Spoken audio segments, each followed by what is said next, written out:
तो एक डीएनए क्या होता है, पहले मैं इस बारे में बात करूंगा कि व्हाट इज वन डीएनए, है ना। वन डीएनए मतलब सिंगल डीएनए होती क्या चीज है, ठीक है। और फिर हम लोग बात करेंगे इसका केमिकल स्ट्रक्चर कैसे दिखाई देता है ना। तो देखो जो सिंगल डीएनए होता है, वन डीएनए, बहुत ध्यान से समझेंगे, फिर उसके बाद क्रॉस क्वेश्चन करेंगे। पहले आप समझेंगे बात को पूरा एकदम ध्यान से। तो देखो ये जो दो दो दो हेलिक्स है ना, ये दो हेलिक्स मिला करके यहां से लेकर के और यहां तक, ठीक है। इस पूरे पार्ट को और सही से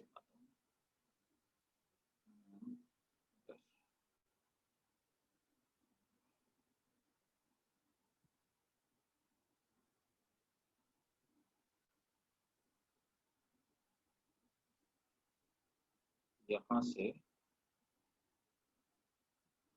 यहां तक, दिस इज वन डीएनए, इसको हम बोलते हैं single DNA, this is one DNA.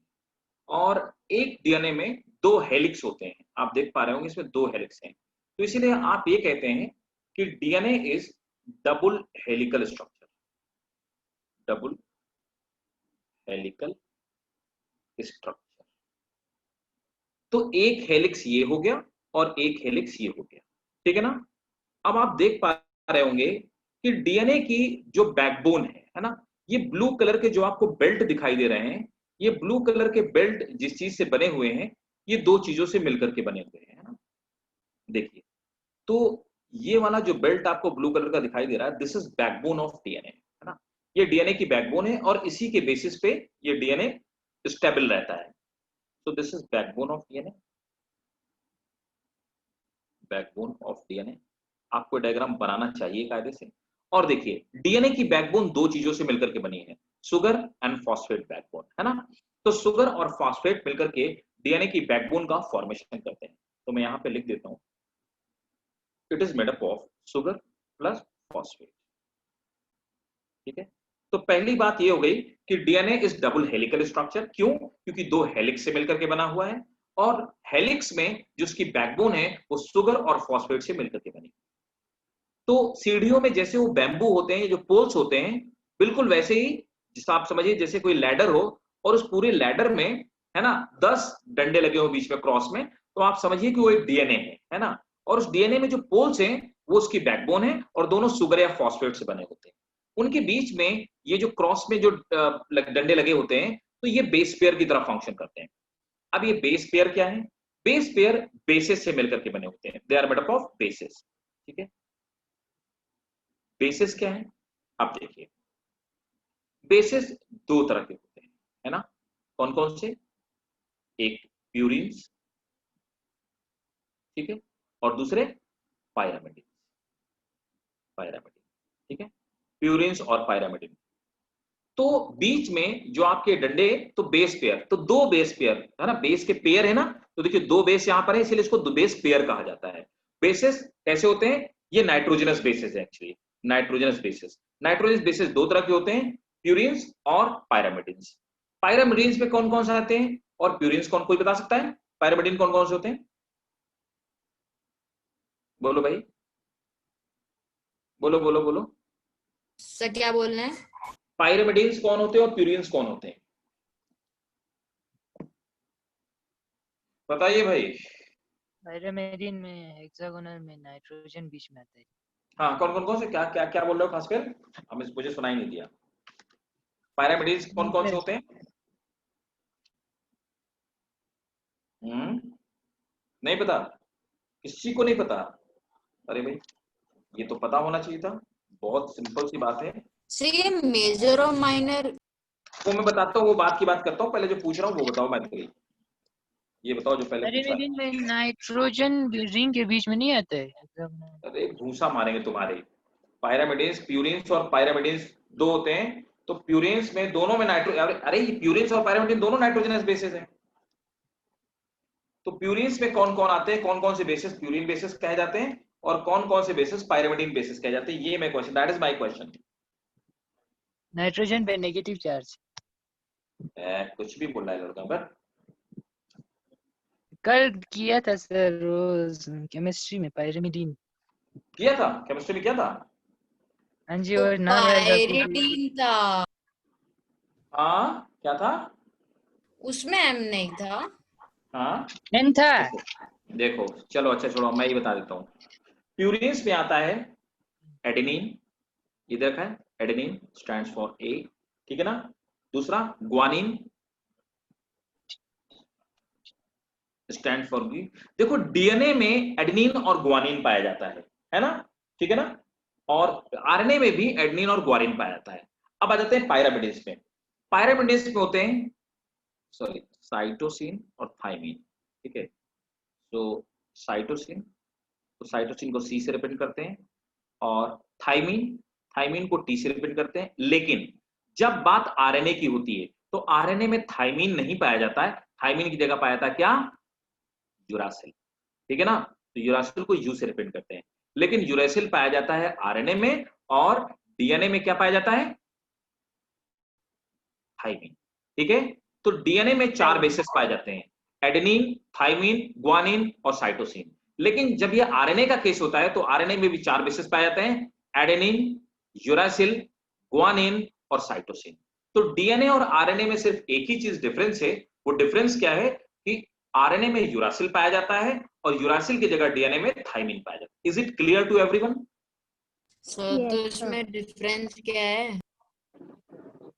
बेटा स्ट्रक्चर में डिफरेंस होता है एक्चुअली, ठीक है। पायरीन नहीं सर, मैं उसके बारे में नहीं पूछ रही, मैं पायरीन और पायरामिडीन के बारे में पूछ रही हूँ कि उनमें बता रहा डिफरेंस हूं, क्या है। प्यूरिन्स और पायरामिडिन्स पे देखिए क्या डिफरेंस है।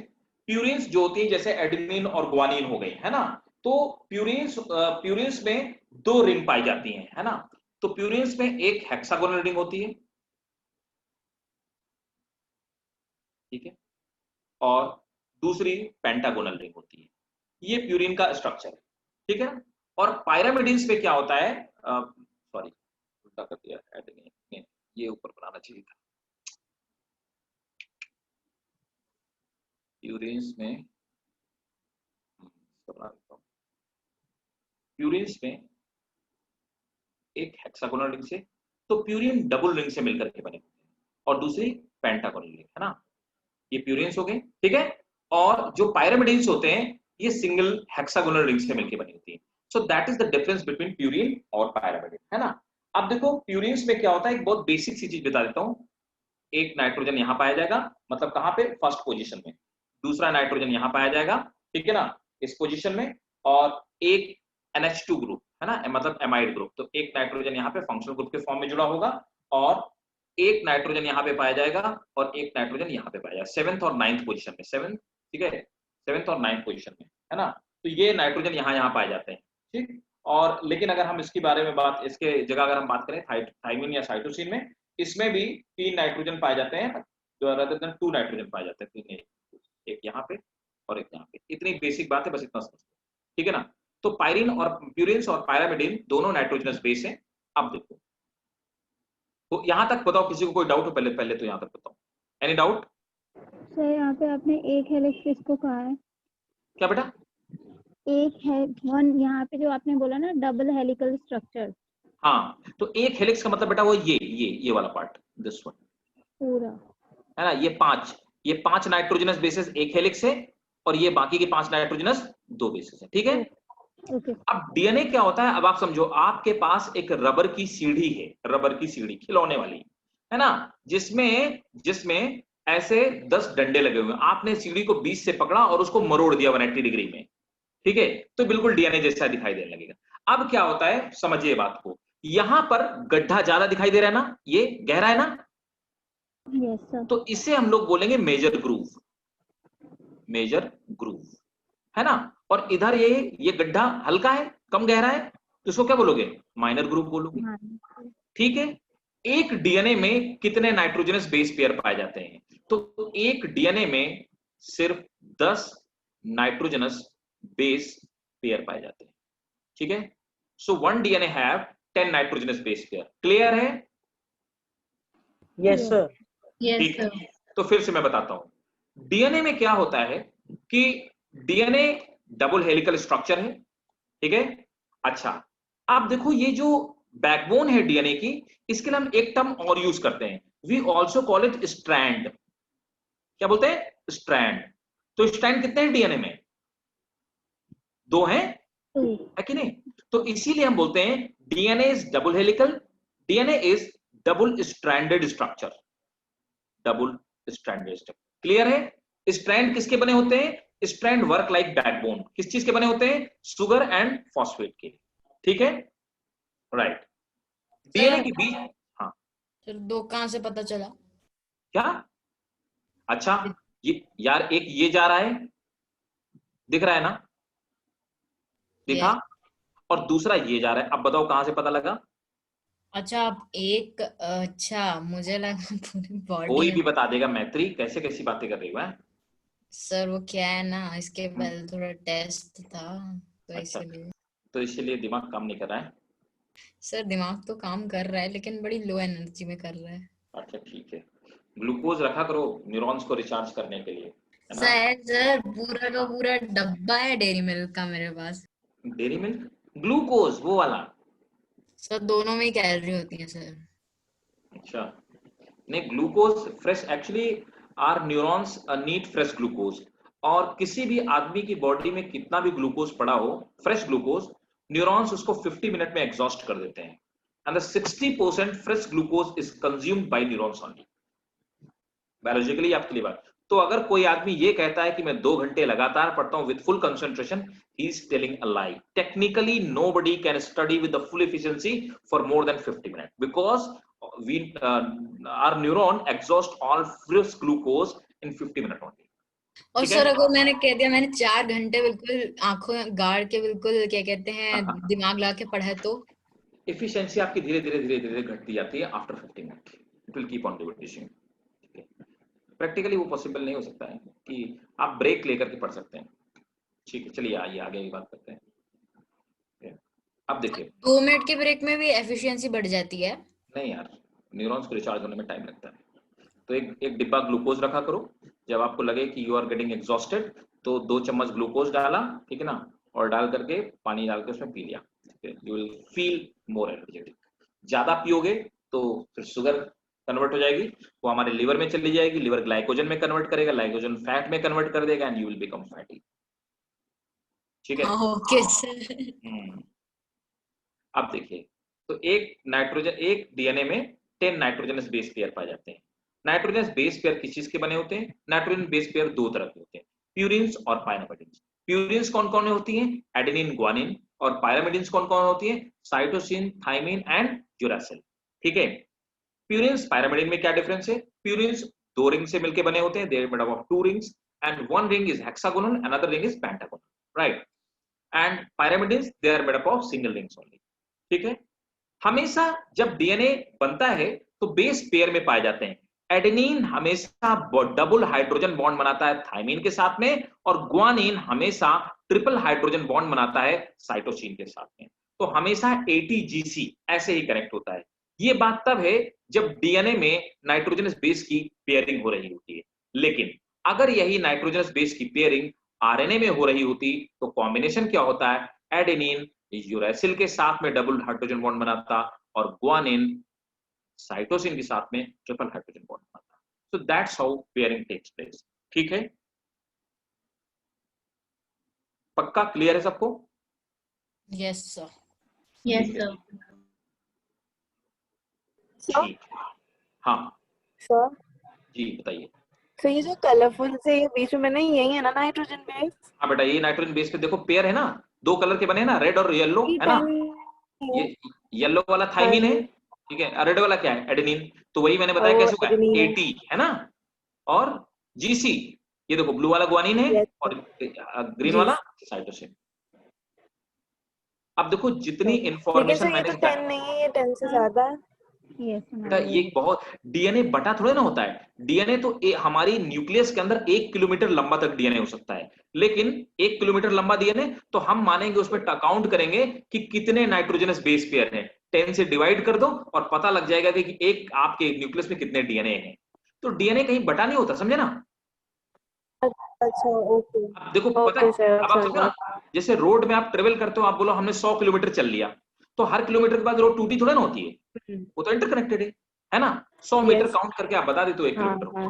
सर हाँ ये रोटेट करता है, ये बेटा right handed rotated, already rotated होता है। मतलब करता कैसे, मतलब कर कैसे पाता है? रीजन क्या होता है, अब तुम समझो मेरी बात को। हर आप समझिए, हम हीटर का वायर लेकर के आते हैं, और हीटर का वायर, आप एक छोटा सा वायर 6 इंच का वायर, और उसके अंदर 1 मीटर लंबी तार होती है। तो वैसी क्यों होती है? रीजन ये होता है कि इतने लंबी तार को कॉम्पैक्ट करने के लिए, कम स्पेस देने के लिए हम उसकी क्वाइलिंग कर देते हैं। आप क्या करते हो, आपके रेडियो में, आपके टीवी में, बाकी जगह सोलेनॉइड होता है। तो सोलेनॉइड में आपके 1-1, 2-2, 4-4 किलोमीटर लंबा तार होता है। तो सोलेनाइड में अब 4 किलोमीटर लंबा तार को रखा कैसे जाएगा? तो हम उसको सोलेनाइड के फॉर्म में रख देते हैं। इन द सेम वे, इतना बड़ा डीएनए, इतने 1 किलोमीटर लंबा डीएनए इतनी छोटी सी न्यूक्लियस के अंदर कैसे आ सकता है? तो वैसे करने के लिए नेचर ने क्या किया हुआ है कि डीएनए में ट्विस्टिंग हो जाती है। ट्विस्टिंग पॉजिटिव और नेगेटिव चार्ज की वजह से होती है। ठीक है सर ये ट्विस्टिंग नेगेटिव कहाँ होती, मतलब नेगेटिव कैसे हो जाता है, पॉजिटिव कैसे मतलब ट्विस्ट कर पाता है? मतलब अट्रैक्शन तो होता ही होगा, रिपल्शन अट्रैक्शन। तुमको यार ये बहुत डीप हो जाएगा, it will be very deep मैत्री, बहुत ज्यादा डीप हो जाएगा। सर मैं बता, हाँ कौन पूछ रहा है? वो 35 क्या है? मैं अरे बता रहा हूँ भैया, धीरे धीरे, जितना मैंने लिखा पहले उतना लिखो, डाइजेस्ट नहीं कर पाओगे, मैं बता रहा हूँ। सर सर आपने जो बताया ना, एक डीएनए में 10 नाइट्रोजनस बेस होते हैं, हाँ। कैसे होते हैं मुझे समझ नहीं आया। चलो पहले अच्छा ये स्ट्रक्चर बनाओ, फिर मैं बताता हूँ, वरना फिर ये हटाना पड़ेगा मुझे। Okay sir. सर ये 35 क्या लिखा है उसकी मैं सब लेंथ? बताऊंगा, पहले ऐसे बनाओ बिल्कुल, और ये यहीं से बनाना, जहां से मैंने एरो लगाया ना, यहीं से इतना ही बनाना, ठीक है? ये पूरा नहीं बनाना, ठीक है ना? जहां से जहां तक मेरा एरो है बस इतना ही बनाना आपको। ऊपर वाले में 5 और नीचे वाले हेलिक्स में 5-5 होने चाहिए। सर देखो तुम डीएनए में जितना, देखो ये मेरा पीएचडी का टॉपिक है, तुम जितना पढ़ोगे ना मैं उतना पढ़ा दूंगा। हम डीएनए 2-4 महीने तक पढ़ सकते हैं सर लगातार, लेकिन ठीक है? और इट्स वेरी सर मैंने कॉम्प्लेक्स। पूरा बना लिया। अब बहुत बढ़िया, शाबाश लड़की। अच्छा तो कोई मैंने भी प्रॉब्लम तो पूरा नहीं ही है ना सर? बना दिया है लगभग। ओके, ये कुछ बातूनी बच्चे बात करने में लगे हुए हैं, पता नहीं रहे, है ना? कौन बातूनी? सर कौन और क्या, बातूनी? There are some talkative students. जल्दी बनाओ, सर मैंने भी सर बना कौन दिया। टॉकेटिव? सर कौन टॉकेटिव? मुझे नहीं पता, तुम जल्दी बनाओ मैत्री, वरना मैं हटा दूंगा डायग्राम, जल्दी ये बनाओ। से मैंने बना लिया है। अरे सही में बना लिया है कि स्क्रीनशॉट लिया हाँ है? सर सच में बना लिया मैंने। अरे बहुत बढ़िया, शाबाश। बाकी लोग, भाई लोगों, कुछ लोग साइलेंट रहते हैं, एकदम से उनकी आवाज ही नहीं आती उन्हें। सर बाकी कहीं सर बना सर लिया? टॉकेटिव का क्या मतलब है सर? अटेंटिव सर कह सकते हैं आप अगर आपको। अच्छा अच्छा, ठीक है। कासवेल बनाया सर मैंने। बना लिया? अच्छा, आज आवाज तुम्हारी बड़ी साफ आ रही, क्या बात है? आज इंटरनेट अच्छा है शायद। अच्छा, वहां तो हम आईडिया चलता होगा। हमदा बना लिया? ठीक है, करण, सर जानवी, यस सर बना लिया। ठीक है, चलो सबने बना लिया है ना? अब देखो, अब मैं आता हूं यहाँ पे 3 और 5 के बारे में, ठीक है? समझिएगा, फिर से मेरी बात को आप लोग गौर से समझिएगा, है ना? अब यहां तक तो बात हो गई, ठीक है, कि शुगर और फॉस्फेट। अच्छा मैं ये रिमूव कर दूं क्या, चलेगा? सबने बना लिया ना, तुम रिमूव कर सकते हो? Yes sir. Yes sir. ठीक है।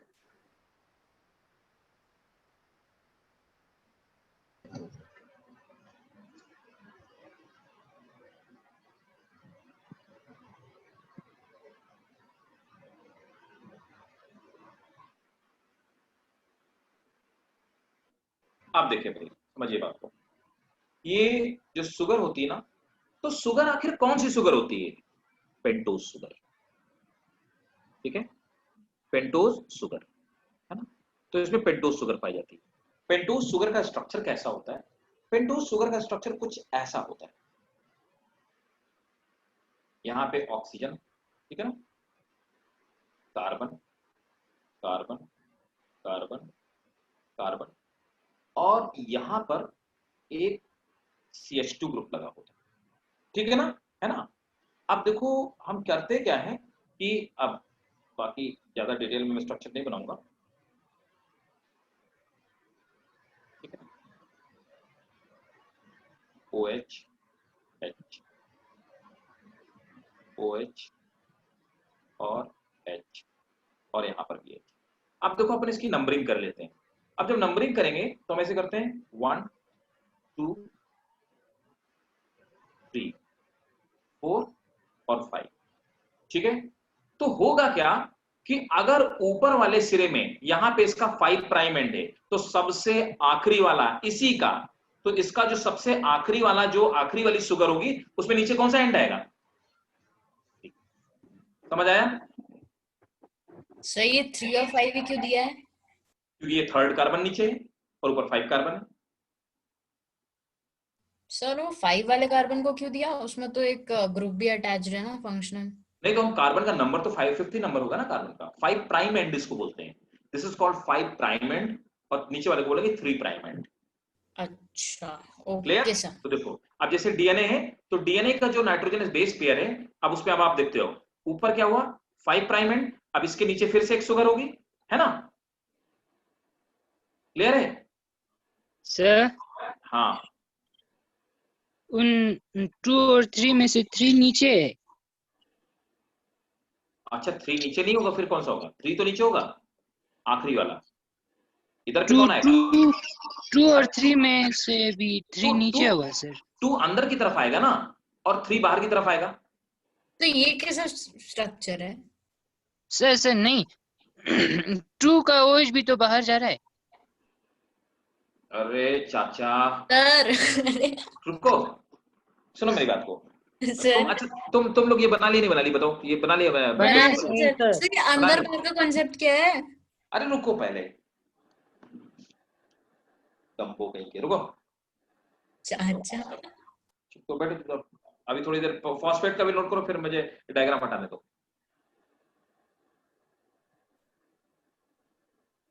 सिर्फ पेशेंटली सुनो जो मैं बता रहा हूँ, पूरा बात समझ में आ जाएगी। जल्दबाजी में करोगे कुछ नहीं समझ में आएगा, ठीक है? OH OH, ठीक है, ये होता है। तो फॉस्फेट क्या होता है? H3PO4, है ना, H3PO4। तो ये फॉस्फेट होता है और शुगर कौन सी होती है? पेंटोज शुगर, ठीक है। बना लिए दोनों का डायग्राम? Yes sir. नहीं सर। जल्दी बनाओ। सर ये अंदर बाहर बाहर अंदर क्या क्या रहता आपने? मैं सब समझाऊंगा। जेनेटिक्स इतनी टफ चीज है ना कि इसको पढ़ाने में और पढ़ने में दोनों के पसीने निकल आते हैं, ठीक है। इसलिए बहुत कूल होके पढ़ो, बहुत पेशेंटली पढ़ो, और क्लास खत्म होने से पहले जेनेटिक्स क्लियर कर दूंगा, ये मेरी गारंटी है। सर बना लिया। जेनेटिक्स मेरा एमएससी में भी मेरा टॉपिक, मतलब स्पेशल पेपर था genetics. That is the toughest part of actually genetics ही जो चीज है जो बायोलॉजी में समझने लायक है, ठीक है। सही है, आपने बीच में क्या लिखा है फॉस्फेट के? फॉस्फेट के बीच में कहाँ पे? सर ने ये जो आपने स्ट्रक्चर बनाया है फॉस्फेट के, इसके बीच में सर। ये फॉस्फेट पी है। ओके सर ये आपने क्या लिखा है? H3PO4 ओके हो गया ना, H3PO, ठीक है। हटा दो इसको डायग्राम को। Yes sir. यस ठीक है, चलो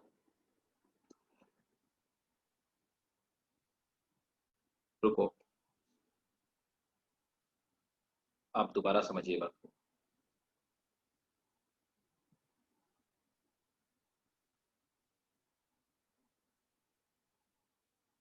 समझो, ठीक है। आप देखो शुगर कौन सी होती है, तो मैंने आपको पेंटोज शुगर बताया। पेंटोज शुगर में डीएनए में, तो डीएनए का फुल फॉर्म क्या होता है? Deoxyribose sugar. तो डीएनए में जो शुगर पाई जाती है वो होती है भाई साहब डीऑक्सीराइबोज शुगर, ठीक है ना, ये लिखा है डीऑक्सीराइबोज शुगर। अब डीऑक्सीराइबोज में ये डीऑक्सी का क्या मतलब होता है? डीऑक्सी का भाई साहब मतलब ये होता है कि यहां पर जो OH और H है, ये तो H हो गया, ये H हो गया, यहां पर एक OH में ऑक्सीजन उड़ जाता है और हाइड्रोजन सिर्फ रह जाता है। तो एक ऑक्सीजन रिमूव, राइबोज शुगर से एक ऑक्सीजन रिमूव हो जाता है, इसीलिए इसको अपन क्या बोलते हैं? डीऑक्सीराइबोज शुगर बोलते हैं। और आरएनए में क्या होता है? आरएनए में पेंटोज शुगर होती है, उसे राइबोज शुगर बोलते हैं, मतलब उसमें यहां पर ऑक्सीजन होता है। That is the difference between the sugar of DNA and RNA. Is it clear? नहीं सर, एक बार Yes, दोबारा बता sir. दो। ठीक है भैया रुको। सर हाँ बोलो। सर ये सामने वाला डायग्राम तो हमें अगले साल बनाना होगा ना? हाँ तुम समझ नहीं पा रहे हो ना कि 3 और 5 होता क्या है। इसे अगले साल और इसे मैं यहाँ पे बॉन्ड्स भी आपको समझाऊंगा। सर लेकिन हमें अभी तो नहीं बनाना है ना ये? अभी नहीं बनाना है Maitri. What I will do, I will share a diagram which has been made by my own handwriting.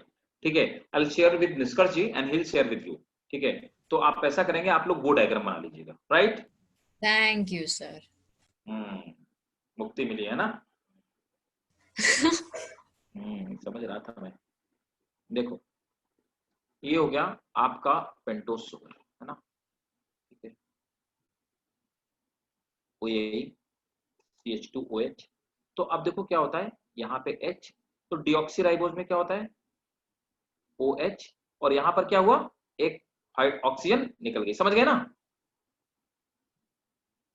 Yes sir. ये होता है डीऑक्सीराइबोज। तो देखो ये डीऑक्सीराइबोज शुगर हो गई। ऊपर कौन सा कार्बन है? 5th है।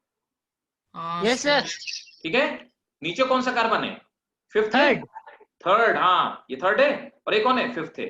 5th कार्बन अब 2 पेंटोज शुगर के बीच में फॉस्फेट बॉन्ड बनाता है, और भाई साहब इस बॉन्ड को हम लोग कहते क्या है? इसी को हम लोग कहते हैं फॉस्फोडाइस्टर बॉन्ड।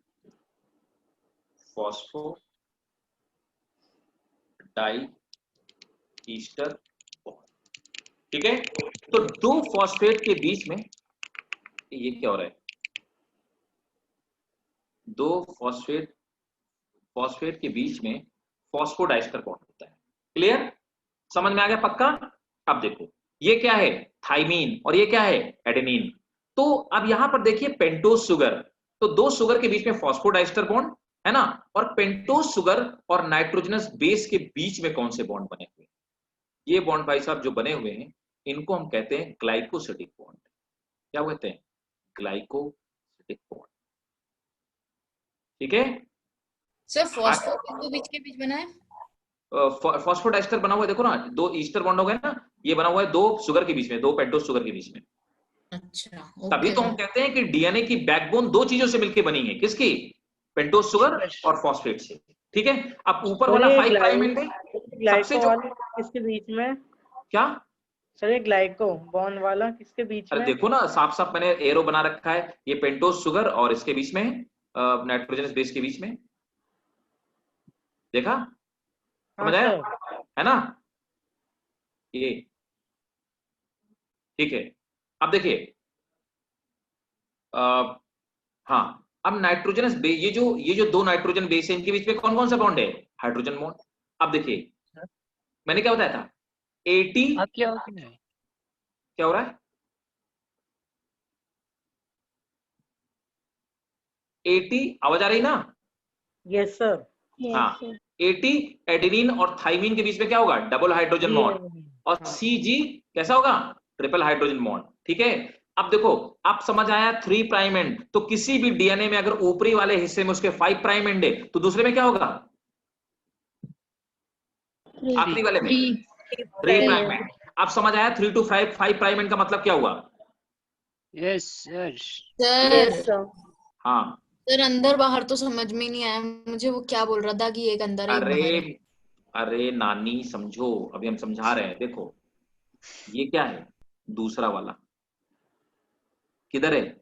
अंदर की बाहर है डीएनए में? तो दो सब तो बाहर ही दिख रहे हैं, अंदर क्या दिख रहा है? ये बाहर की तरफ आउटर साइड पे है। ठीक है, तो इसका आउटर एंड तो आउटर साइड पे होगा ना, बाहर की तरफ। अच्छा तब ये डीएनए का अंदर वाला हिस्सा है ना, इनर पार्ट। ठीक है, और वो डीएनए का आउटर पार्ट।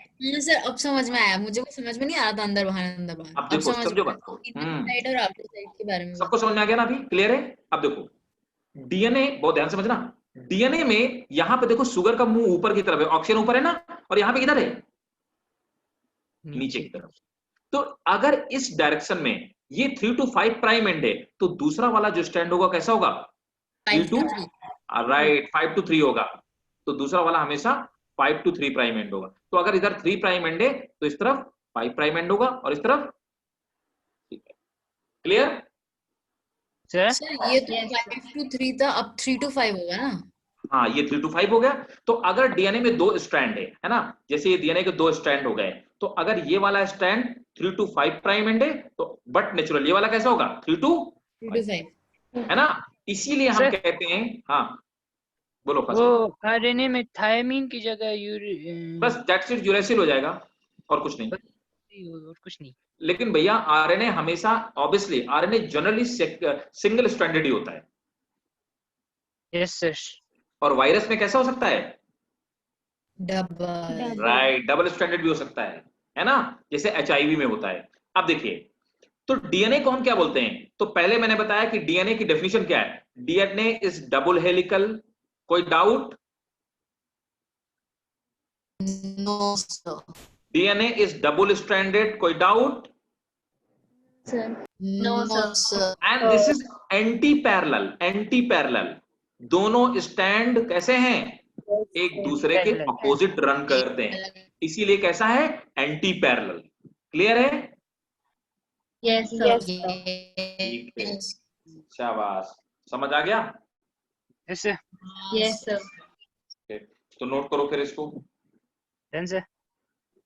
ये पेंटोस शुगर का डायग्राम नोट कर लो, डीऑक्सीराइबोस शुगर का, है ना, और नोट करेंगे डीएनए इज सर आपसे मैंने पूछा था सर, हाँ हाँ बोलो बेटा बोलो। तब वो मैंने पूछा था ना कि एक डीएनए में 10 नाइट्रोजनस बेस, हाँ तो वो कैसे पता चला? उसमें तो बहुत सारे थे, मुझे नहीं अच्छा समझ चलो आया। रुको, मैं बताता हूँ। एक डीएनए क्या होता है, देखो फातिमा, एक डीएनए का मतलब होता है, एक ये स्ट्रैंड हो गया, ठीक है ना, और दूसरा स्ट्रैंड। एक डीएनए है डबल हेलिकल। क्लियर है ना?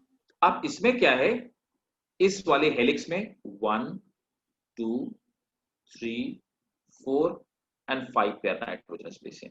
इसमें भी कितने हैं? 1 2 3 4 एंड 5 होंगे। कितने नाइट्रोजन बेस हुए? 10 नाइट्रोजन बेस। क्लियर है ना? ऐसे 10। अब देखिए, एक और खास बात आपके साथ में शेयर करना चाहूंगा। एक डीएनए की जो लेंथ होती है, हम कितना मानेंगे, कैसे मानेंगे? मेरे पास 1 किलोमीटर लंबा डीएनए, अब मैं कैसे बताऊंगा उसमें कितने डीएनए? तो भाई साहब, एक डीएनए की जो लेंथ होती है दैट इज 34 एंगस्ट्रॉम, और या फिर कहीं कहीं लिखा मिलेगा 3.4 नैनोमीटर। दोनों बातें एक ही। तो एक डीएनए की लेंथ, है ना, मतलब 10 न्यूक्लियोटाइड की लेंथ कितनी होती है? 34 एंगस्ट्रॉम, राइट। और डीएनए की विड्थ कितनी होती है? हमारा डीएनए चौड़ा कितना होता है? तो डीएनए की जो विड्थ होती है दैट इज 20 एंगस्ट्रॉम। 20 एंगस्ट्रॉम, ठीक है। और कितने होते हैं? 10 नाइट्रोजनस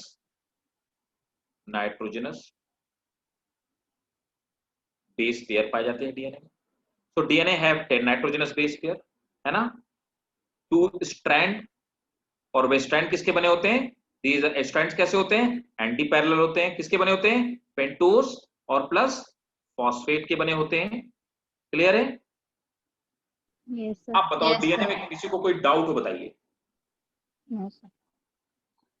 सर हाँ वो आपने 34 एंगस्ट्रॉम लिखा है। हाँ बेटा, 34 एंगस्ट्रॉम। अच्छा, सर डीएनए का साइज इतना ही होता है 34 एंगस्ट्रॉम? जी बेटा, डीएनए का साइज इतना ही होता है, एक डीएनए का। सर सारे डीएनए सेम साइज के होते हैं? हाँ, हम मतलब प्लांट से लेके एनिमल तक हम सब में एक ही डीएनए पाया, तो उसको बी टाइप डीएनए बोलते हैं, और उस सब का यही साइज होगा, सेम साइज सेम स्ट्रक्चर। सिर्फ न्यूक्लियोटाइड का जो सीक्वेंस है ना, ठीक है, वो चेंज होता है। अब न्यूक्लियोटाइड क्या, वो मैं बताने वाला हूँ। Okay sir. सर जी सर हाँ बोलिए। सर आपने जब आप फर्स्ट चैप्टर पढ़ा रहे थे, मतलब सबसे पहले वाला, उसमें जी। आपने बताया था कि दो न्यूक्लियोटाइड के बीच में 34 एंगस्ट्रॉम का डिस्टेंस होता है। 3.4 एंगस्ट्रॉम का डिस्टेंस। तो मतलब 3.4 एंगस्ट्रॉम। हाँ 3.4 एंगस्ट्रॉम का होता है। हाँ हाँ ठीक है, फिर सर ठीक है। 10 से डिवाइड कर देंगे। यस। हाँ बोलो बोलो बेटा। सर आप न्यूक्लियोटाइड का सीक्वेंस जो बता रहे हो ना, वो मतलब आप वही कह रहे हो कि ये बेस पेयर्स का arrangement. Exactly, is right, base pair का अरेंजमेंट। देखो खासपेल क्या होता है कि ये कैसे बताया जा सकता है कि मेरी माँ ये ओरिजिनल माँ है, बायोलॉजिकली यही ओरिजिनल माँ है मेरी। अब ये कैसे प्रूव करोगे? तो मेरी माँ का डीएनए ले लो और मेरा डीएनए ले लो। मेरा डीएनए में जो नाइट्रोजनस बेसिस का सीक्वेंस होगा, ATGC ऐसे करके जो सीक्वेंस होगा, ये सीक्वेंस मेरी माँ से 50% मैच करता होगा, एग्जैक्टली 50%। और इस दुनिया में किसी से 50% नहीं मैच करेगा मेरा डीएनए, ठीक है। And that's how we prove that she और ही इज बायोलॉजिकल फादर और mother of any person. Last to last year क्या हुआ कि एक हॉस्पिटल में, सोनीपत में एक हॉस्पिटल में एक बच्ची पैदा हुई। 3 अलग अलग मदर्स ने क्लेम किया कि हमारी बच्ची हमारी बच्ची। मामला डिस्ट्रिक्ट कोर्ट में पहुंचा, डिस्ट्रिक्ट कोर्ट की हैसियत से बाहर का था। डिस्ट्रिक्ट कोर्ट ने मामला चंडीगढ़ हाई कोर्ट को दे दिया। हरियाणा पंजाब का कॉमन चंडीगढ़ हाई कोर्ट है। तो चंडीगढ़ हाई कोर्ट ने बोला कि बच्ची को कस्टडी में ले लो और तीनों मदर का डीएनए सैंपलिंग करवाओ और डीएनए मैच कराओ। उसको डीएनए फिंगरप्रिंटिंग बोलते हैं। डीएनए फिंगरप्रिंटिंग की गई और उस लड़की का डीएनए जिससे मिलता था वही उसकी एक्चुअल बायोलॉजिकल मदर थी, उसको सौंप दिया गया। That's how DNA sequence tells that a particular person belong to a particular person. Sir हाँ। सर ATGC तो फिर एक डीएनए के अंदर बराबर नहीं होगा ना? बिल्कुल बराबर होगा। जितना थाइमीन होगा उतना ही एडेनिन होगा पूरे डीएनए कंटेंट में। नहीं सर, तो फिर अगर न्यूक्लियोटाइड का खुद ही 10 बेस पेयर है तो फिर ये 4 में कैसे डिवाइड हो सकता है? मतलब 4 में कैसे? अरे भैया A T G C C G T A T A A T G C C G A T। अब समझ आया? T A। सर हाँ सर ऐसे आपकी डिवाइड। आवाज नहीं आ रही। आवाज नहीं आ रही? आ रही है। हाँ उधर बिल्कुल सही है, 50-50 होगा मदर और फादर का। अब समझ आया 4 कैसे डिवाइड होंगे? ये बेस पेयर में होंगे भाई। Sir pair. हाँ सर क्या कहते हैं, डीएनए से क्लोन्स बनते हैं ना? बेटा डीएनए से क्लोन नहीं बनते। क्लोन हमारी स्टेम सेल से बनते हैं। कौन सी सर? स्टेम सेल्स बोलते हैं जो हमारी बोन मैरो में पाई जाती है। अच्छा। मतलब दे आर मैथ्री अनडिफरेंशिएटेड सेल। वो सेल अनडिफरेंशिएटेड सेल्स होती हैं, उनसे हमारा लिवर बनाया जा सकता है, कुछ भी बना सकते हो उन सेल से। खास फेल। Yes sir. आवाज नहीं आ रही मेरे भाई, तुम समझे कि नहीं समझे जो तुमने क्वेश्चन पूछा था? Did you got? सर तो फिर यहाँ पर 2 सीक्वेंस को हमने नहीं लिया है ना। अगर 4 में से 2-2 बना के अरेंजमेंट करे तो 12 हो रहा है ना, तो फिर 2 नहीं लेना हमने। अरे क्यों 10 हो गए? हो तो गए 10, देखो ना ये 10 हो तो गए, 12 कहां से होंगे? खास फेल हो दिख नहीं सकती रहा है। चीज। हाँ वो दिख ये नहीं लिख रहे लिया। सर। अरे तो चलो अच्छा ठीक है, ये लिख लिया, नोट कर लिया ना? देखो भाई लोगों, इसीलिए कहते हैं ना कि टेक्नोलॉजी कभी भी मैनुअल चीजों को बीट नहीं कर सकती है। आप कभी भी देखिएगा व्हाइट बोर्ड का सब्स्टिट्यूशन कुछ हो नहीं सकता है, नेवर। और क्लासरूम का तो सब्स्टिट्यूशन कुछ नहीं हो सर सकता। बोर्ड पे बनाएंगे ना? यार खास फेल नहीं पढ़ पाएगा, इस बात की गारंटी। बहुत सारे लोग नहीं पढ़ पाएंगे। डेटा का जो डेटा ट्रांसफर होता है ना, मैं रीजन क्या है, मुझे तो मतलब I am comfortable while teaching in board. मतलब मैं बहुत कंफर्टेबल फील करता हूँ और मेरा काम कम हो जाता है, ठीक है। समझाने वाला थोड़ा सा इतना वो नहीं, दिमाग नहीं पकाना पड़ता। बट होता क्या है कि बहुत सारी I am teaching number of batches, बहुत सारे बैचेस हैं, है ना। और उनमें सिर्फ यही सीन होता है कि हम मेरे एंड पे इंटरनेट ठीक है, सर्वर का भी ठीक है, लेकिन बच्चों के एंड पे इंटरनेट स्पीड जैसी गिरती है ना, तो बता 50 में से 10 बच्चों को समझ में नहीं आ रहा, दिखाई नहीं दे रहा है, ठीक है।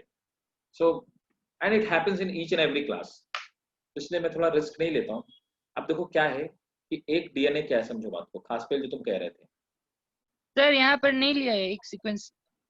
देखो ना, ये डीएनए है किसी का, ठीक है। अब देखो क्या है, A T G C C G T A T. इसमें दिक्कत कहाँ पे? जी सी कितने हो गए? 2 2 4 तो 6। सी जी सर आप दो बार एक को दो बार लिया 80 को। अरे भैया 80 हो सकता है पूरे डीएनए में 80 ही हो, ऐसा ही होता है। अच्छा, हमारे अंदर डीएनए का कुछ सीक्वेंस होता है, समझे, जो बार बार रिपीट होता है, उसी से तो हम बता कर पाते हैं कि पेरेंट, असली पेरेंट कौन है। और वो 200 300 बार 80 का डिपेंड रिपीट होता है, समझ आया? अच्छा ओके सर। फिर ऐसा भी पॉसिबल हो सकता है खास पे कि किसी डीएनए में सिर्फ जीसी ही हो, समझे? Yes sir. ऐसा नहीं है कि मतलब 80 होगा फिर जीसी होगा फिर जीसीजी होगा और टीए, बस इतना ही हो सकता है, ऐसा कॉम्बिनेशन नहीं होता, ठीक है? ये 1,00,000 बार भी 80 हो सकता है, देयर इज नो प्रॉब्लम, यही तो सीक्वेंस है न्यूक्लियोटाइड का। अच्छा ठीक है सर। ऐसी कोई रिस्ट्रिक्शन नहीं, आप समझ गए? Yes sir. तो होप आप सब लोगों को समझ में आ गया होगा। कोई किसी को और कहीं पे डाउट हो बताइए। बिल्कुल ऐसा बिल्कुल मत सोचिए कि मैं बताने में कोई दिक्कत है ना? आपको कहीं पे नहीं समझ में आया तो आप पूछिए। अभी सबको समझ में आ गया? क्या बात है, अचानक से तुम लोग इतने इंटेलिजेंट कैसे हो गए? एक ग्लाइकोसिडिक बॉन्ड मैंने नहीं पढ़ाया था? पढ़ाया था सर। पढ़ाया था। तो फिर अभी क्यों कह रहे थे? और ये भी तो बताया था ये क्या बोलते हैं, पेप्टाइड बॉन्ड्स। Yes sir. फिर क्यों कह रहे थे? अभी तो कह रहे थे नहीं पढ़ाया था। सर वो आपने कुछ सर और अभी नाम आपने लिया कहा था। फॉस्फोडाइस्टर, वो Yes, पहले sir, आपने वो नहीं नहीं पढ़ाया पढ़ाया था, अभी पढ़ाया आपने। अच्छा बालक को अभी वो भी पढ़ा देते हैं, टेंशन मत लो बिल्कुल। चलो तुम्हारी ये इच्छा पूरी कर देते हैं, फॉस्फोडाइस्टर पढ़ा दिया जाए। देखिए दिखा, दिख गया? Yes sir. ठीक है, ये है फॉस्फोडाइस्टर बॉन्ड। देखो इसमें थोड़ा सा कुछ डायग्राम में मिसिंग है, मैं बना देता हूं क्या मिसिंग है। होता क्या है, जब भी फॉस्फोडाइस्टर बॉन्ड बनता है तो देखो ये OH है, ये OH है, नीचे वाले भी OH होगा, ठीक है? ठीक है, और ये भी CH2OH होता है ना? अब होता क्या है कि ऊपर वाले से इसका OH ग्रुप और नीचे वाले का हाइड्रोजन ग्रुप, ये दोनों मिलकर के वाटर मॉलिक्यूल बना लेते हैं और बाहर निकल जाते हैं। यहां पर भी वही कहानी होती है, इसका OH और इसका H, यहां से एक हाइड्रोजन का वाटर मॉलिक्यूल निकल जाता है और दोनों के बीच में एक यहां पे ईस्टर बॉन्ड बनता है और यहां पे ईस्टर बॉन्ड बनता है। दो ईस्टर बॉन्ड का फॉर्मेशन होता है। जब भी दो ईस्टर बॉन्ड, जब भी एक ईस्टर बॉन्ड, दो ईस्टर बॉन्ड बनेंगे तो दो वाटर के मॉलिक्यूल निकलते हैं। तो दो शुगर के बीच में फॉस्फेट दो वाटर के मॉलिक्यूल को रिमूव करता है और फॉस्फोडाइस्टर बॉन्ड का फॉर्मेशन बोलता है। इसीलिए इसको हम कंडेंसेशन रिएक्शन बोलते हैं या इसको हम डिहाइड्रेशन रिएक्शन भी बोलते हैं। Is it clear? Yes sir. इसको सर एक बार दोबारा बता दो। देखो देखो देखो समझो, ये पेंटोज शुगर है ना, है कि नहीं? ये तो ये क्या Yes, sir. CH2OH होती है ना पेंटोज में, ये तो होता है OH ग्रुप जुड़ा होता है। तो इसका OH और इसका हाइड्रोजन दोनों मिल गए और H2O बना लिया, बाहर निकल गए। तो देखो ये बॉन्ड बना, ईस्टर बॉन्ड बन गया इस फॉस्फेट और इसके बीच में, बन गया हाँ, ना? अब देखो ऊपर वाले में देखो ये OH ग्रुप है, ये OH ग्रुप है, इसका OH और इसका हाइड्रोजन दोनों मिलकर वाटर बना के बाहर निकल गए। अब देखो इसके और इसके बीच में यहाँ पे भी ईस्टर बॉन्ड बन गया। तो दो जगह ईस्टर बॉन्ड बने ना, एक यहाँ पे एक यहाँ पे। तो कितने ईस्टर बॉन्ड बने? दो, और फॉस्फेट के बाद बने तो क्या बोलते हैं? फॉस्फो डाई, मतलब दो ester bond. Clear? Yes sir. नोट कर लीजिए फॉस्फोडाइस्टर बॉन्ड।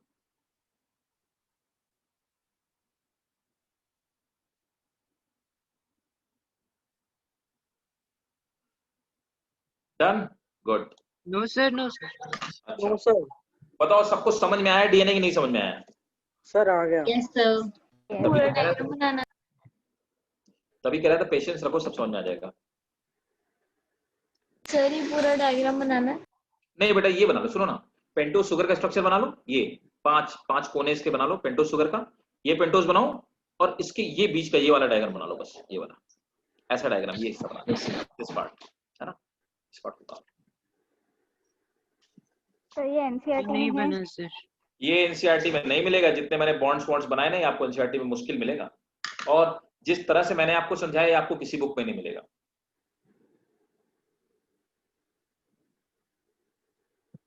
और मेरी गारंटी है जेनेटिक्स में अगर 19 क्वेश्चन आएंगे, किसी बच्चे का एक भी क्वेश्चन नहीं छूटेगा, बशर्ते आपका 100% फोकस मुझे यही चाहिए।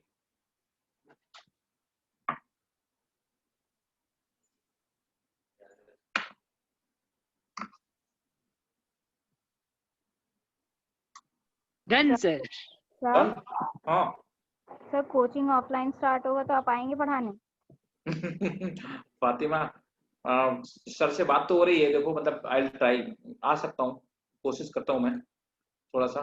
एक्चुअली बहुत सारे मेरे पास असाइनमेंट है, टाइम की थोड़ी सी मेरे पास कमी हो जाती है, लेकिन मैं कोशिश करूंगा। चांसेस है, मेरी बात हुई थी सर से, तो मोस्ट प्रोबेबली देखो मैं आऊंगा। सर तब तो ऑनलाइन क्लासेस भी चलेंगी ना? ऑनलाइन भी चलेगी ना? हाँ ऑनलाइन भी चलेंगे, ऑफलाइन भी चलेंगे, दोनों चलेंगे, दोनों ही।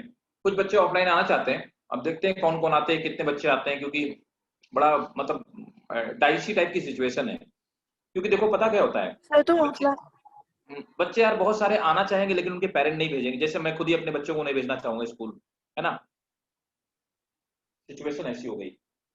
तो ये सर आप तो कोचिंग ऑनलाइन लेंगे ना? हाँ क्या क्या सर आप तो ऑनलाइन ही लेंगे ना क्लासेस? ऑनलाइन तो लूंगा ही लूंगा, और ऑफलाइन तो जैसे हम लोग लास्ट टाइम पे तो पहले तो हम लोग ऑफलाइन ऑनलाइन दोनों साथ लेते थे, अभी भी वैसे ही करेंगे। पहले क्या था कि ऑफलाइन ऑनलाइन का वेटेज थोड़ा कम था, ऑफलाइन का ज्यादा था, है ना। After Covid that might be कि ऑनलाइन का ज्यादा हो, ऑफलाइन का कम हो। चल तो पहले भी दोनों ही रहते सिस्टम। ऑर्किड में कहाँ, यहाँ ऑर्किड आके पढ़ाते थे? हाँ ऑर्किड आके देखा नहीं, मुझे ऑर्किड में देखा है क्या, नहीं देखा? सर ओखला विहार वाले? हाँ ओखला वाले में, जो मेट्रो स्टेशन के पास में है। नहीं देखा। नहीं तो मैंने देखा ही नहीं है अभी तक, वैसे भैया ने देखा होगा कुछ। अच्छा जामिया के सामने जो नहीं, वो जामिया के सामने वो वाला। तो हाँ सर, मैं वहीं रहती हूँ। अच्छा वहीं रहते हो, ओके ओके। मैं आता था, लेकिन कुछ ड्रॉपर के बैच पढ़ाता था और कुछ 12th के बैच पढ़ाता था, कम टाइम के लिए आता था। अच्छा सर। इवनिंग टाइम पे एक्चुअली आता था, डे टाइम पे एक्चुअली मेरी यूपीएससी की क्लासेस होती थी, तो मैं मुखर्जी नगर से आता था, 2 बैच लेने के लिए आता था, 2 दिन। Done sir. डन, ओके ठीक है। तो देखो ये हो गया हमारा फॉस्फोडाइस्टर बॉन्ड, है ना। एक और बात बताना चाहूंगा इसी के साथ में, 2 टर्म है, न्यूक्लियोसाइड और न्यूक्लियोटाइड। न्यूक्लियोसाइड, तो न्यूक्लियोसाइड क्या है? न्यूक्लियोसाइड में नाइट्रोजन बेस, है ना, और प्लस सुगर, है ना, पेंटोज सुगर, इसके कॉम्बिनेशन को हम बोलते हैं न्यूक्लियोसाइड। और न्यूक्लियोटाइड क्या है? न्यूक्लियोटाइड, है ना। तो न्यूक्लियोटाइड में नाइट्रोजन बेस, सुगर और प्लस फॉस्फेट, इन तीनों के कॉम्बिनेशन को हम क्या बोलते हैं? न्यूक्लियोटाइड। तो हम ये कहते हैं कि एक डीएनए में 1 डीएनए कंटेन 10 न्यूक्लियोटाइड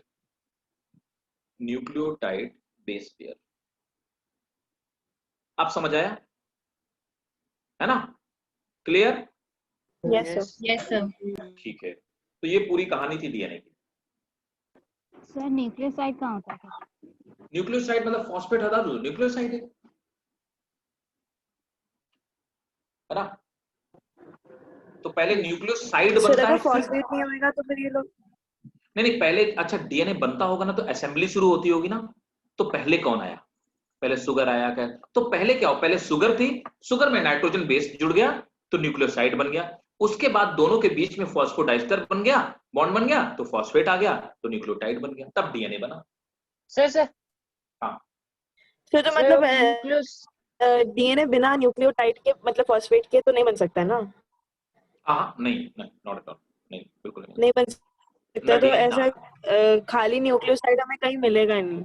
नहीं मिलेंगे ना, न्यूक्लियोसाइड तैरते हुए मिलेंगे आपको, प्रोटोप्लास्ट में, अच्छा न्यूक्लियोप्लास्ट में, है ना। ओके। मैंने बताया था ना वो न्यूक्लियो, उसको हम पूल बोलते हैं, है ना। हम्म। तो उस पूल में तैरते हुए मिलेंगे, स्विम करते हुए। हाँ खास कर बोलो क्या पूछ रहे थे? नहीं सर, क्लियर हो गया। तो ये चैप्टर क्लियर, कोई डाउट हो बताओ कि सब कुछ क्लियर हो गया? ठीक है। Yes sir. तो मैं वो डायग्राम की जो बात कर रहा था, मैं अभी के अभी शेयर कर देता हूँ, है ना, निष्कर जी के साथ में, और वो आपके साथ शेयर कर देंगे, ठीक है। तो आप उसको बना लीजिएगा, क्योंकि वो हम लोग डायग्राम 12th में भी डिस्कशन करेंगे, है ना। और बेटर है कि आप उसको बना लीजिए। तो और वो थोड़ा सा इजी है इसके कंपेरिजन में। मैं देखता हूँ मेरे पास होगा।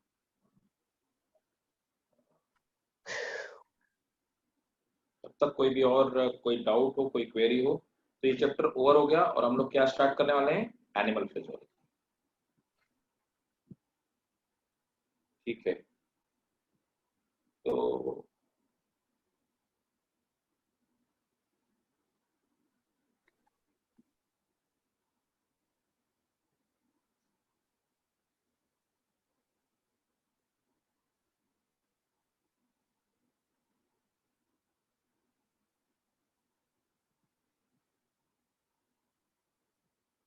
मैंने निष्कर्ष जी को दे दिया, ठीक है ना। वो डायग्राम आप लोग बना देंगे, है ना। ठीक, तो अब हम लोग स्टार्ट करेंगे एनिमल फिजियोलॉजी।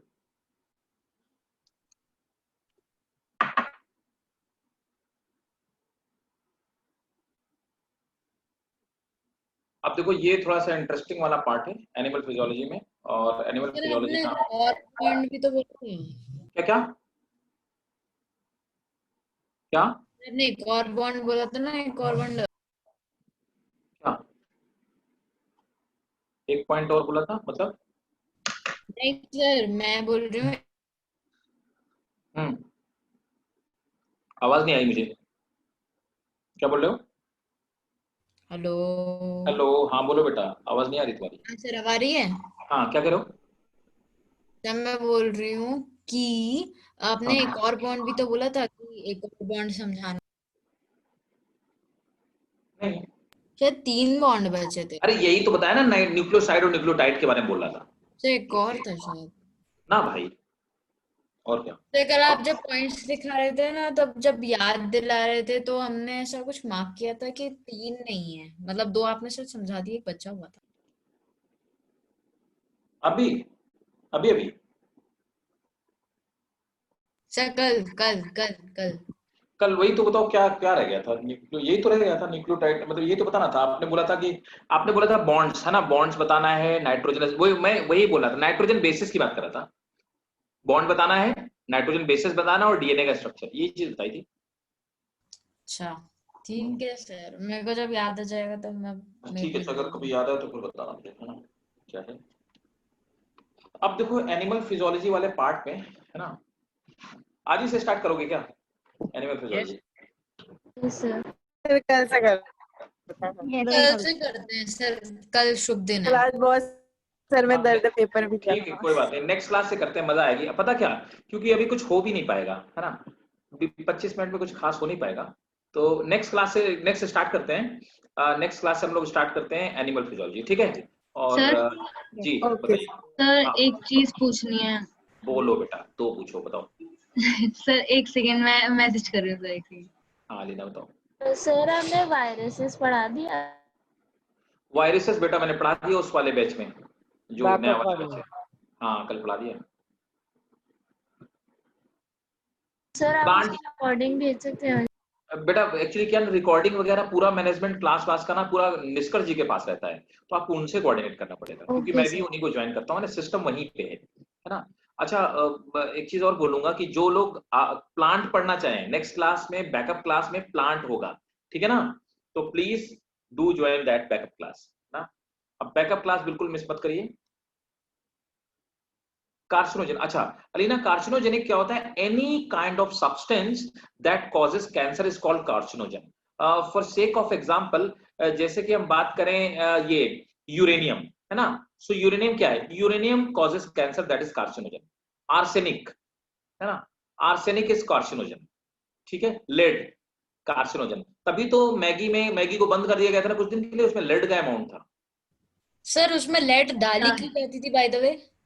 देखो हम तुम्हें बताते हैं मैत्री, ये जितनी चीजें तुम ना, वो चिप्स का पैकेट और कुरकुरे जिसमें पैकेट में हाथ डालने के बाद उंगलियां चाट जाती हो, वो सब लेडीज के कंपाउंड है, जिसमें तुमको ज्यादा मजा आता है, समझ रहे हो। यस। यस हाँ, तो इसलिए ये सब चीजें नहीं खाया करो। अरे सर उसमें लेड होता क्यों है। एक्चुअली क्या मैत्री, जितने सारे हम टेस्ट बनाते हैं ना, ये सब चिप्स वगैरह के जो टेस्ट बनाते हैं ना, फ्लेवर जिनको आप बोलते हो, है ना, तो वो फ्लेवर डेवलप करने के लिए लेड के कंपाउंड से ही हम फ्लेवर बनाते हैं। एक्चुअली लेड और वो सोडियम के कंपाउंड होते हैं जिनसे फ्लेवर बनाते हैं। सर तो क्या खाएं सर, क्या खा लें फिर? सिर्फ सब्जी तो है सर घर में, सब्जी खाते रहेंगे जिंदगी भर? अरे और क्या, एकदम हेल्दी हेल्दी खाना खाओ। होममेड नमकीन भी आती है। पिज्जा भी नहीं हाँ? आ रहा तो क्या क्या? होममेड नमकीन भी बन सकती है सर। होममेड नमकीन, उसकी रेसिपी आती है हाँ, मुझे, बिल्कुल। मैं तुझे सेंड कर दूंगी। गुड अरे गुड गुड, यार मुझे लेज, सर लेज में जो बात होती है लेज तो में बहुत ही ज्यादा टेस्टी होती है होममेड नमकीन। अच्छा। सर तो हाँ फिर जो लोग ड्रग्स लेते हैं उनको क्यों बोलते हैं कि कैंसर होने के चांसेस रहते हैं? बेटा, उसमें भी यही सब कंपाउंड होते हैं ना। एक्चुअली बहुत सारे ड्रग्स होते हैं जिनमें ये हैवी मेटल्स होती हैं, तो कोई भी हैवी, जैसे मरकरी हो गया, Hg, है ना, that will also cause cancer. ठीक है, जैसे सिगरेट पीते हैं, है ना, सिगरेट, ठीक है, सिगरेट पीते हैं सर तो हाँ। ये लेड का होता क्या है हमारे बॉडी में जाने के बाद? लेड एक्चुअली क्या करता है, हमारे डीएनए के सीक्वेंस में चेंज कर देता है, जिससे जो सेल का डिवीजन होता है, हमने सेल डिवीजन पढ़ा था ना, वो अनकंट्रोल्ड हो जाता है, and that is the cancer only. तो सर तो ऐसा तो तब होगा ना जब ये लार्ज अमाउंट में लिया जाएगा। तो ऐसे तो कितनी सॉल्ट्स हम लेते हैं, हवा में भी पता नहीं क्या क्या होता होगा, तो ऐसे तो मैत्री, बहुत बॉडी को चेंज कर दे। मैत्री देखो, पता क्या होता है, मैं ऐसे लोगों को भी जानता हूँ जिन्होंने जिंदगी में ना कभी पान मसाला खाया, ना खैनी खाई और ना कुछ किया, उनको भी कैंसर हो गया। और मैं ऐसे सैकड़ों लोगों को जानता हूँ जिनके तम्बाकू खा खा के दांत गिर गए हैं, बचे ही नहीं, काले पड़ गए पूरे, समझ में नहीं आता मुंह में दांत है भी व्हाइट कलर का कि नहीं। ठीक है, और वो जिंदा और है। उन्हें कुछ अच्छा, और they have crossed 96 97 and they are still alive और बढ़िया से रह रहे हैं। ठीक है, सो क्या होता है ना कि कार्सिनोजन जब भी ट्रिगर कर दे, ठीक है, तो चलिए मिलते हैं thank you next sir. Class. Welcome बेटा, चलो bye bye, take care, bye sir. Bye bye, take care, thank you ठीक है, bye sir. Bye thank bye, you thank you sir. Bye sir. Bye bye bye bye bye bye. Sir, आप कितने अच्छे हैं sir. अच्छा seriously? Yes sir. ठीक है, चलो, थैंक यू ये so much. Good night sir. सब बहुत चलो bye bye, take care, bye.